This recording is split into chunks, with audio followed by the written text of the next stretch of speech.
சத்குரு சாய்நாத் மகாராஜ் கி ஜெய். அனைவருக்கும் ஞான சாய்பாபாவின் ஆசீர்வாதம் பரிபூரணம். நமது ஞான சாய்பாபா ஆலயத்தின் முன்பாக கோசாலை கட்டிக்கொண்டு வருகிறோம். அதாவது ஒரு 70% வேலைகள் நிறைவு பெற்றது. நம்ம ஞான சாய்பாபா ஆலயத்தில் பார்த்திங்கன்னா 10 பசுக்களும் 10 கன்றுகளும் 20 பசுக்கள் நமது ஆலயத்தில் பராமரிக்கப்பட்டு டெய்லி கோபூஜை நடைபெற்று கொண்டு வருகிறது. அதாவது பாபா கர்ம வினைகளை போக்கக்கூடியவர். கர்ம வினைகள், பித்ரு சாபங்கள், ஜென்ம சாபங்கள் எல்லாம் துணியில எரித்து அந்த புனித சாம்பலை விதியாக தருகிறார்.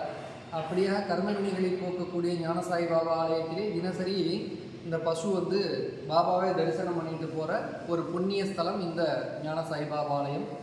இப்போ பார்த்திங்கன்னா திருமூலர் என்ன சொல்லியிருக்காருன்னா, யாவருக்குமாம் இறைவருக்கு ஒரு பச்சிலை, யாவருக்குமாம் பசுவிற்கு ஒரு வாயுரை, யாவருக்குமாம் உண்ணும் பொழுது ஒரு கைப்பிடி, யாவருக்குமாம் பிறருக்கு ஒரு இன்னுரை தானே அப்படின்னு இருக்காரு. அதாவது பசுவுக்கு நம்ம அன்றாட செய்யக்கூடிய பாவங்களை போக்குறதுக்காக ஒரு பிடி உணவு கொடுக்கணுமா. அப்படிப்பட்ட இந்த நம்ம ஞானசாய்பாபா ஆலயத்தில் இந்த கோஷாலைக்கு பாதி முடிவு பெற்ற வேளையில்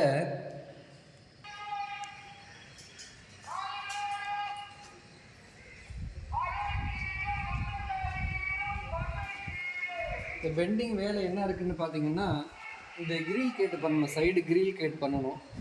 அப்புறம் எலக்ட்ரிக் ஒர்க் எதுவுமே பண்ணலை. ஒன்றும் எலக்ட்ரிக் ஒர்க் பண்ணணும், 10 ஃபேன் போடணும், லைட்டு போடணும். இங்கே டைல்ஸ், வால் டைல்ஸ் போடணும். அப்புறம் பசுக்கள் படுக்கிறதுக்காக இந்த இடத்துல மேட்டு போடணும்.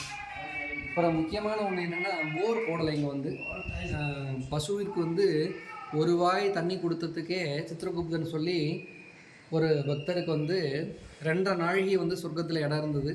அப்படியே பசுவுக்கு போர் போடணும். போர் போடலை. இங்கே போர் போடணும்.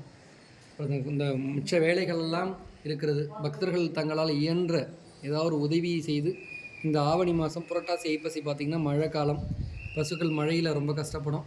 உங்களால் முடிந்த உதவி செய்து இதை பூர்த்தியடைய செய்து பாபாவின் பரிபூர்ண ஆசியை பெறுமாறு பிரார்த்தனை செய்து